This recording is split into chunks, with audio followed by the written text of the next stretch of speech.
시편 말씀은 우리에게 위로와 소망과 희망을 줄 때가 참 많이 있습니다.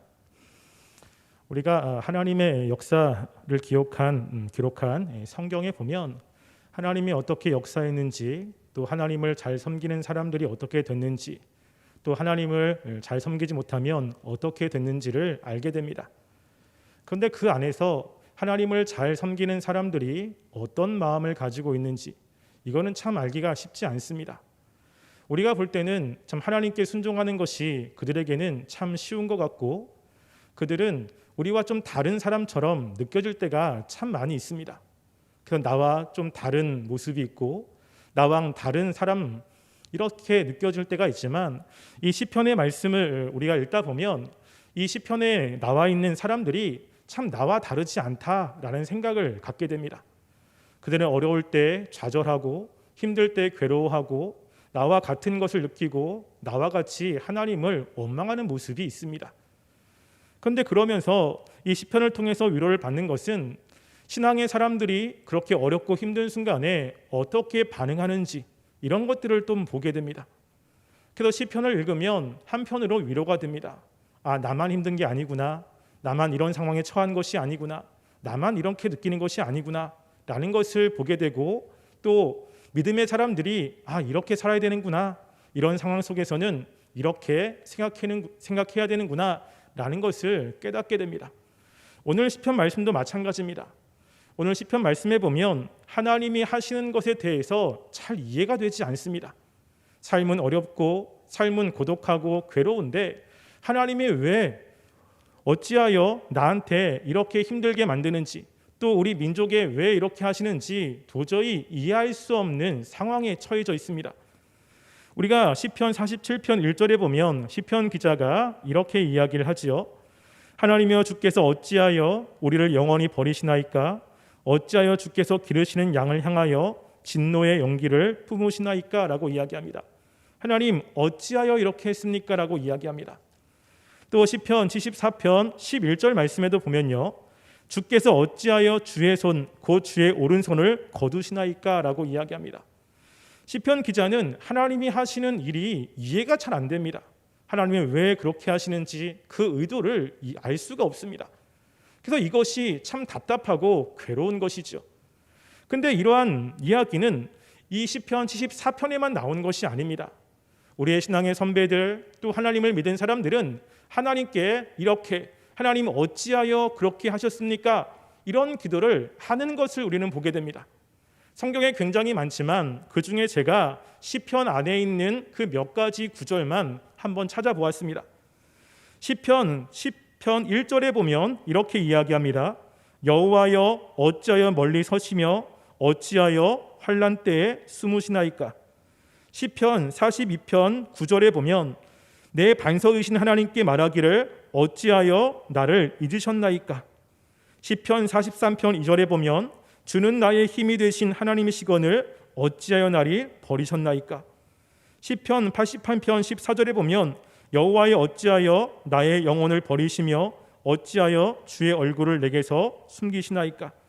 시편 115편 2절에 보면 어찌하여 문나라가 그들의 하나님이 이제 어디 있느냐 말하게 하리이까? 라고 이야기합니다. 시편 기자들이 하나님께 어찌하여 그렇게 하셨습니까? 라고 질문 형태로 이야기하는 것들이 굉장히 많습니다. 이 말씀은 그 중에 일부분입니다. 우리도 그런 거 있지 않습니까? 하나님 어찌하여 그렇게 하신 것입니까? 시편 기자도 그렇게 기도를 하고 있는 것입니다. 근데 그렇게 기도하면서 더 힘들어한 것은 무엇이냐면요, 바로 하나님이 자신을 버리셨다라고 하는 그러한 느낌과 그러한 상황들이 펼쳐져 있는 것입니다. 우리가 상황 가운데 이해가 되지 못하는 그런 일이 있을 때 하나님께 묻지요. 그럼 하나님이 응답해 주시고 우리의 마음을 만져주시면 참 좋은데, 그 상황이 이해도 안 되고 그런데 하나님이 나를 버리신 것 같은 느낌이 드는 거예요. 근데 이 느낌만이 아니라 실제 상황 속에서도 그러한 상황들이 펼쳐집니다. 이게 시편 기자가 굉장히 어려운 것입니다. 그래서 1절에 보시면 하나님이여, 주께서 어찌하여 우리를 영원히 버리시나이까? 라고 이야기합니다. 하나님이 자신들을 영원히 버리신 것 같은 이러한 느낌이 드는 거예요. 근데 이런 느낌이 이해가 잘 안 되는 것입니다. 왜냐하면 원론적으로 하나님과 이스라엘 백성의 관계는 언약 관계 아니겠습니까? 그래서 하나님이 이스라엘 백성을 생각하실 때 그 이스라엘 백성들이 하나님께 이제 간구하는 모습을 보면요. 자, 1절 하반절에 보면 어찌하여 주께서 기르시는 양을 향하여 진노의 연기를 뿜으시나이까라고 이야기합니다. 하나님께 이야기하기를 하나님 우리는 하나님이 기르시는 양입니다라고 이야기하죠. 이스라엘 백성이 양이라면 하나님은 목자가 되십니다. 목자는 양을 지키고 인도하고 보호해야 될 책임이 있습니다. 양은 목자의 말을 잘 안 듣습니다. 그리고 자기 마음대로 하려고 하는 것이 양의 특징이죠. 근데 이것을 목자가 모르지 않습니다. 그럼 목자가 그런 양을 품어줘야 되고 그 양을 잘 인도해줘야 되고 그 양을 지켜야 되는데 이 목자 되신 하나님께서 양인 이스라엘 백성들을 버리신 것입니다. 또 하나는 하나님께서 그동안 이스라엘 백성들에게 행했던 모든 구원의 은혜와 하나님의 열심을 생각하면 또 이해가 되지 않는 것입니다. 2절에 보시면 이렇게 이야기하죠. 옛적부터 얻으시고 속량하사 주의 기업의 지파로 삼으신 주의 회중을 기억하시며 주께서 계신 곳 시온산도 생각하소서라고 이야기합니다. 이스라엘 백성이 어떤 민족입니까? 하나님이 속량하신 거예요.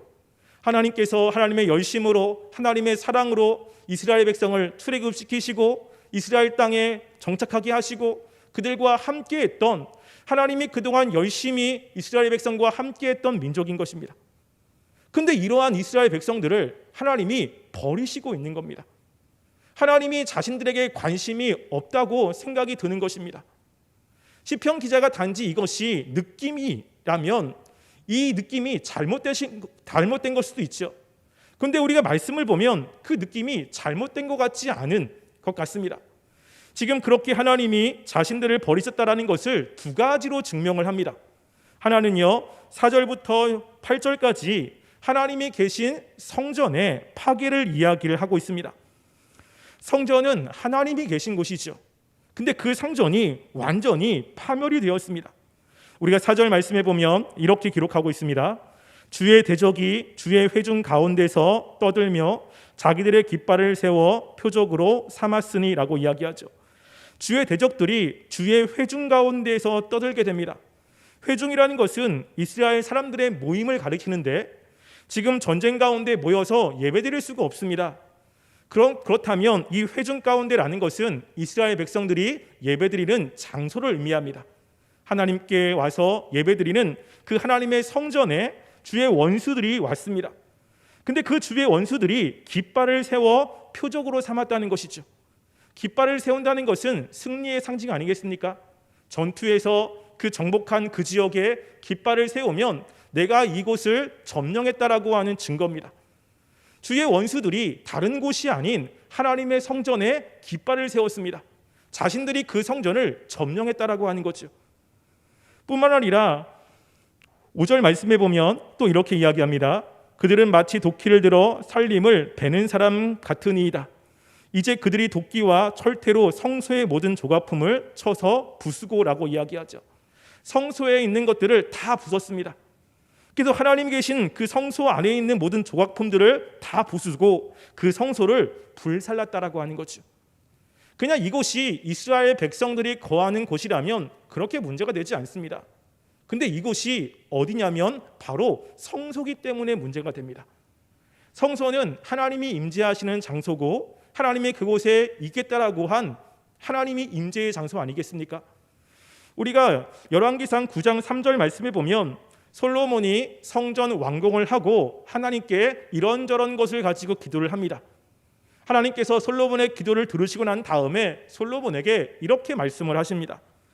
여호와께서 그에게 이르시되 내 기도와 내 앞에서 간구한 바를 내가 들었은즉 나는 내가 건축한 이 성전을 거룩하게 구별하여 내 이름을 영원히 그곳에 두며 내 눈길과 내 마음이 항상 거기에 있으리니라고 이야기하죠. 하나님께서 그 성전을 거룩하게 하며 내 이름을 거기에 두겠다는 것입니다. 그리고 하나님의 눈이 항상 그 성전에 있겠다는 것이죠. 그런데 하나님의 이름이 있는 곳 그리고 하나님의 눈이 있는 그 성전이 회파되고 있는데 하나님은 아무것도 하지 않습니다. 하나님이 그 성전을 지키시고 이스라엘 백성과 함께 하신다면 하나님이 거하시는 성전이 회파될 때 하나님이 일하셔야 됩니다. 하나님이 원수를 물리치셔야 됩니다. 근데 하나님이 아무것도 하고 있지 않은 것입니다. 성전이 회파되는 것을 그냥 두시고 원수가 그 성전을 더럽히는 것을 하나님이 그냥 두시는 것이죠. 그러면 이방 사람들이 하나님의 이름을 능욕하게 됩니다. 이스라엘 백성이 섬기는 그 신은 과연 무엇을 하고 있는 것인가? 이스라엘 백성이 섬기는 그 신은 지금 그 나라를 쳐들어가는 이방 민족에 비해서 힘이 없는, 힘이 약한 그런 신이 아닌가? 능욕을 당하게 됩니다. 하나님이 그런 능력을 받으시면서까지 아무것도 하고 있지 않다는 것입니다. 이것이 하나님께서 이스라엘 백성을 버리시고 있다라고 하는 것, 이것이 시인이 느끼게 만들고 있는 것이죠. 두 번째는 무엇이냐면요, 하나님께서 아무런 말씀도 하고 있지 않다는 것입니다. 우리 9절 말씀에 보면 이렇게 기록되어 있습니다. 우리의 표적은 보이지 아니하며 선지자도 더 이상 없으며 이런 일이 얼마나 오랬는지 우리 중에 아는 자도 없나이다 라고 이야기합니다. 지금 하나님이 버리셨다라고 하는 두 번째 증거는요, 하나님의 표적이 보이지 않는다는 거예요. 그래서 하나님께서 하나님의 계획들을 선지자를 통해서 말씀을 하시고 하나님이 왜 그렇게 했는지 이스라엘 백성들에게 이해시키고 그랬는데 하나님이 아무런 말씀도 하지 않습니다. 그래서 선지자도 더 이상 없으며 일이 얼마나 오랫동안 되는지 하나님이 왜 이렇게 하셨는지 알 수 없는 상황 가운데 처해져 있다라고 하는 것입니다. 우리가 삶이 어렵고 힘들어도 하나님이 우리의 삶 가운데 역사하셔서 하나님의 계획이 무엇인지 말씀하시면 우리는 소망을 갖게 되고 위로를 갖게 됩니다. 그래서 우리가 출애굽기 10장 1절부터 2절 말씀해 보면 그 하나님이 모세에게 이렇게 이야기를 합니다. 여호와께서 모세에게 이르시되 바로에게로 들어가라. 내가 그의 마음과 그의 신하들의 마음을 완강하게 함은 나의 표징을 그들 중에 보이기 위함이며 내가 내게 애굽에서 행한 일들 곧 내가 그들 가운데서 행한 표징을 내 아들과 내 자손의 귀에 전하기 위함이라. 너희는 내가 여호와인 줄 알리라 라고 이야기합니다. 이 말씀이 왜 나왔냐면요, 모세는 하나님의 말씀대로 그 바로 앞에 가서 기적을 행했습니다. 근데 기적을 행하면 행할수록 바로는 더욱더 악해지고 이스라엘 백성들의 삶은 더욱더 곰핍해지는 거예요. 이스라엘 백성들은 그러면 그럴수록 모세를 대적하게 됩니다. 이게 이해가 안 되는 겁니다. 아니, 하나님이 보내서 바로 앞에 갔고 하나님이 말씀하신 대로 기적을 행했으면 무엇인가 삶이 나아져야 되고 그걸 보고 이스라엘 백성들은 모세를 믿어야 되는데 이스라엘 백성들은 모세를 대적하고 있고 바알은 더 완악해져 가고 있고 이스라엘 백성의 삶은 더 곰핍해져 가는 모습을 보면서 이해가 안 되는 것입니다. 그때 하나님께서 이야기를 하는 것이죠. 내가 이렇게 하는 것은 내 이름을 그들 가운데 보이기 위한 것이다. 내가 어떠한 신인지 그 애굽 사람들에게 보이기 위해서 이렇게 하는 것이다 라고 이야기를 합니다. 그러면 이해가 됩니다. 그 어려움을, 그 힘든 것을 견딜 수 있죠. 우리가 시편 73편에도 보면 그 비슷한 이야기가 나옵니다. 시편 73편의 말씀은 그 시편 기자가 악인들이 형통한 것 때문에 마음이 되게 힘든 것입니다. 자신의 말씀대로 열심히 순종했고 자신이 하나님의 말씀을 지키려고 노력했고, 그런데 악을 행하고 있는 사람들, 하나님을 멸시하고 있는 사람들이 점점점 잘 되고 있는 거예요. 이게 마음이 너무 힘든 것입니다. 아니, 하나님은 이 세상을 다스리시는 분이고 하나님은 공의의 하나님이시며 정의의 하나님이신데 어떻게 저렇게 하나님을 대적하는 악인들, 그렇게 죄악을 밥 먹듯이 짓는 악인들을 그냥 둘 수 있는가? 이게 이해가 되지 않는 거예요. 근데 그럴 때 시편 기자가 시편 73편 17절에 보면 이렇게 이야기합니다. 하나님의 성소에 들어갈 때에 그들의 종말을 내가 깨달았나이다 라고 이야기하죠. 하나님 앞에 나갔더니 하나님이 깨닫게 해주시는 거예요. 앞으로 그 악인들의 결론이 어떻게 되는지를 깨닫고 난 다음에 이 시편 기자의 마음에 희망이 생겼습니다. 소망이 생겼습니다. 우리가 힘들고 어려운 순간 속에서 하나님이 주시는 말씀들이 있다면 우리는 힘을 낼 수 있습니다. 아무리 답답하고 아무리 힘든 상황일지라도 하나님의 계획이 이해가 되고 하나님의 역사하심들이 있다면 우리는 소망을 갖고 다시 한번 일어날 수 있습니다. 근데 지금 이 상황은 하나님께 나아가도 하나님께서 주시는 어떠한 말씀도 없는 거예요. 왜 그렇게 하는지 묵묵부답인 것입니다. 너무나 힘든 것이죠. 하나님이 계신다라고 하는 성전은 회파됐고 하나님이 보내시는 선지자는 없고 하나님의 말씀이 전무한 상태에 있는 것입니다. 그럼 당연히 하나님 왜 우리를 버리셨습니까? 라는 기도가 나오지 않겠습니까? 이렇게 하나님께 버림받았다라고 하는 그러한 마음이 들 때, 그리고 상황적으로 하나님이 자신을 버리셨다라고 하는 상황이 펼쳐질 때 과연 어떻게 그 상황들을 받아들이고 극복해야 되느냐라는 것이 중요한 것이죠. 이런 상황 속에서 정말로 하나님을 신뢰하는 사람들이 나타나는 모습들, 정말로 하나님을 의지하는 사람들에게 나오는 모습은 거의 동일한 모습이 나타나게 됩니다. 우리가 보통 신앙이 좋거나 그런 사람들은 평상시에는 다른 사람과 그렇게 다르지 않습니다. 근데 신앙이 좋은 모습이 언제 나오죠? 어려운 순간에 나옵니다. 위기의 순간에 나오는 거죠. 하나님을 정말로 신뢰하는 사람들, 이런 사람들은 평상시에 그렇게 나오기보다는 정말 어려운 상황, 남들이 볼 때는 하나님을 의지하지 못하는 그런 상황 속에서도 하나님을 의지하는 것입니다. 시편에 나오는 모든 하나님을 믿는 사람들의 모습이 동일합니다. 하나님께로부터 버림받았다라고 느낌을 받는 그 순간, 삶이 너무 힘들고 공고한 그 순간, 아무것도 의지할 수 없는 상황 가운데, 이제 곧 죽을 수밖에 없는 그러한 위협 가운데 하나님을 신뢰하는 사람들은요, 그 상황 속에서도 하나님을 바라보는 것이 있다는 것입니다. 이게 신앙인 것이죠. 지금 여기는 시편 기도도 마찬가지입니다. 지금 객관적으로 하나님의 성전이 회파됐어요. 선지자들도 하나님의 말씀을 전하지 않습니다. 누가 봐도 하나님이 떠난 것 같습니다. 시편 기자가 느끼는 그 느낌도 하나님이 자신들을 버리셨다고 느끼는 거예요. 그러면 그렇게 자신을 버린 하나님을 누가 찾겠습니까? 다른 신을 섬기려고 하거나 아니면 자기가 살 길을 찾거나 이렇게 하지 않겠습니까? 근데 지금 여기는 시편 기자는요, 그런 상황 속에서도 자신이 믿을 수 있는 분, 자신이 의지할 수 있는 분은 하나님밖에 없는 것입니다. 하나님이 자신을 버리셨다라고 하는 그런 느낌이 있는 상황 속에서도 이 시편 기자는 자신이 붙잡을 수 있는 분이 하나님밖에 없는 거예요. 하나님 외에는 자신을 살려줄 수 있는 분이 없고, 또 하나님이 자신들에게 했던 그 약속이 있기 때문에 하나님을 의지하는 모습으로 나아가고 있다는 것입니다. 우리가 그것을 알 수 있는 것은요, 2절 말씀에 보면 이렇게 이야기를 합니다. 74편 2절 말씀에 보면 시편 기자가 이렇게 이야기하죠. 옛적부터 얻으시고 속량하사 주의 기업의 지파로 삼으신 주의 회중을 기억하시며 주께서 계시던 시온상도 생각하소서라고 이야기합니다. 지금 시편 기자가 하나님께 간구할 때 뭐라고 이야기합니까? 주의 회중을 기억하여 주시옵소서. 그리고 주의 계신 곳 시온산을 생각하소서라고 이야기합니다. 또 우리가 18절 말씀에도 이렇게 이야기합니다. 여호와여 이것을 기억하소서라고 이야기합니다. 하나님 앞에 기억해달라고 이야기를 하는 거예요. 하나님 우리 민족을 기억해 주세요라고 이야기합니다. 근데 이 의미는 무엇이냐면요, 하나님이 이스라엘 백성에게 했던 약속과 관련이 있습니다. 실제로 이스라엘 백성들이 출애굽한 다음에 그 금송아지 사건을 있지 않습니까? 하나님이 아닌 다른 우상인 금송아지를 섬겼습니다. 하나님이 그걸 보고 하나님이 화가 나셨어요. 그래서 모세에게 이야기하기를 내가 이 민족을 멸하고 새로운 민족을 세우겠다라고 이야기를 한 거예요.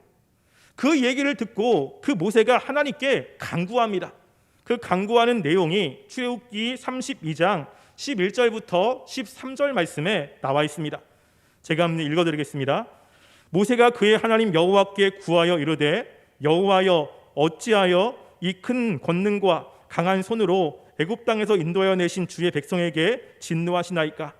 어찌하여 애굽 사람들이 이르기를 여호와가 자기의 백성을 산에서 죽이고 지면에서 진멸하려는 악한 의도로 인도해 내었다고 말하게 하시려 하나이까?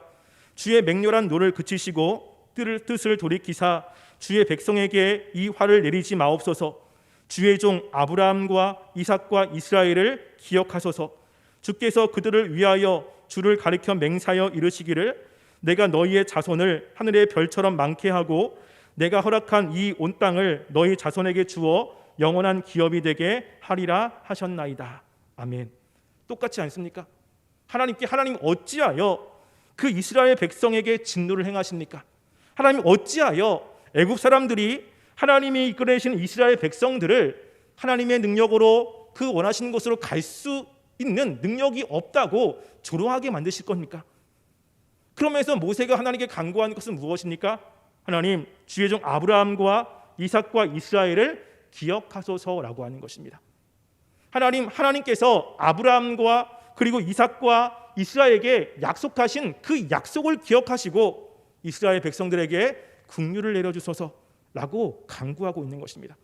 시편 기도 마찬가지죠. 하나님이시여 주의 회중을 기억하소서라고 이야기를 하고 있습니다. 그렇게 하나님께 버림받았다라고 하는 것이 느껴지는 그 순간에도 이 시편 기자는요, 무엇을 붙잡고 있습니까? 하나님의 약속을 붙잡고 있다는 거예요. 하나님의 신실함을 의지하고 있다는 것입니다. 이것은 다윗도 마찬가지입니다. 다윗이 하나님께 죄진 것 가운데 밧세바 사건이 있지 않습니까? 밧세바 사건 이후에 다윗이 경험한 것은 하나님께로부터의 단절감이었습니다. 그래서 밧세바 사건이 있고 난 다음에 다윗의 마음을 표현한 시편 51편에 보면 다윗이 이렇게 이야기를 합니다. 시편 51편 11절 12절 말씀 보면요, 나를 주 앞에서 쫓아내지 마시며 주의 성령을 내게서 거두지 마소서. 주의 구원의 즐거움을 내게 회복시켜 주시고 자원하는 심령을 주사 나를 붙드소서라고 이야기합니다. 주님, 주 앞에서 나를 쫓아내지 마소서.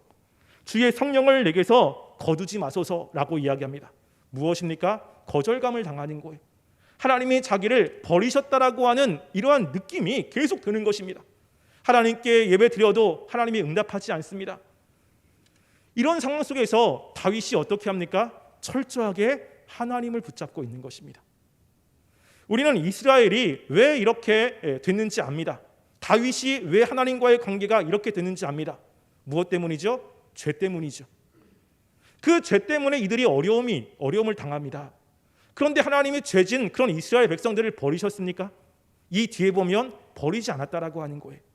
그들에게 어려움을 주지만 하나님은 또다시 그들에게 은혜를 베푸시고 또다시 그들의 삶을 인도해 가시고 있다는 것입니다. 근데 그 당시에 이 사람들은 그것을 몰랐다는 것입니다. 우리도 마찬가지입니다. 우리가 때로는 주님께 나올 때 하나님이 나에게 관심이 없는 것 같은 생각일 때도 있습니다. 객관적으로 봐도 하나님이 계시다면 어떻게 이렇게 할 수 있지? 어떻게 이렇게 어려울 수 있지? 어떻게 나를 코너로 올 수 있지? 하나님께 기도하면 나와도 하나님의 말씀들이 깨달음이 없을 때도 있습니다. 하나님 과연 나에게 관심이 있는 것입니까? 라는 질문이 나올 때도 있습니다. 그렇지만 정말로 하나님의 신실하심을 믿는 사람, 하나님의 약속을 믿는 사람들은요, 그 상황 속에서도 하나님만 부르게 됩니다. 그 상황 속에서도 하나님만 의지하게 됩니다. 몇 번 기도해보고 하나님이 내 기도를 안 들어주시는구나, 그럼 나도 하나님께 기도하지 않아, 나는 다른 데 가서 내 힘으로 어려움을 해결할 거야, 이렇게 나가지 않는다는 것입니다. 왜냐하면 내가 의지할 수 있는 분은 하나님밖에 없기 때문에 그렇죠. 왜냐하면 우리는 하나님의 자녀고 하나님이 우리를 책임져 주시겠다고 약속했기 때문에 그렇습니다. 시편 기자는 그 힘들고 어려운 순간에 하나님의 약속을 붙잡고 있습니다. 이 뒤에 말씀을 보면 상황이 나아졌다는 이야기가 없습니다. 그럼에도 불구하고 끝까지 이 시편 기자는 하나님만 붙잡고 있습니다. 우리에게 이런 시간이 있었으면 좋겠습니다. 하나님께 기도하면 삶이 잘 되고 그리고 형통하고 이런 것만 있는 것이 아니고요. 정말 우리가 하나님을 온전히 믿는다면 어려운 그 순간에, 힘든 그 순간에 정말 하나님을 믿고 의지하며 헌신했는데도 삶이 어려운 그 순간에도 우리는 하나님을 붙잡는 것입니다. 우리의 믿을 분은 하나님밖에 없기 때문에 그렇습니다. 항상 우리가 믿고 있는 하나님이 어떤 분인지를 생각하시고요, 그 하나님을 의지하며 살아가는 삶이 되었으면 좋겠습니다. 때로는 하나님이 나에게 관심이 없다고 느껴지는 그 순간에도 하나님이 나에게 관심이 없는 것이 아니고 하나님이 언약 가운데 우리와 관계를 맺고 있지만 내가 그렇게 느끼지 못할 수도 있습니다. 하나님을 바라보며 하나님의 신실함을 의지하며 나아가는 우리 모든 성도님 되시기를 주님의 이름으로 간절히 소원합니다.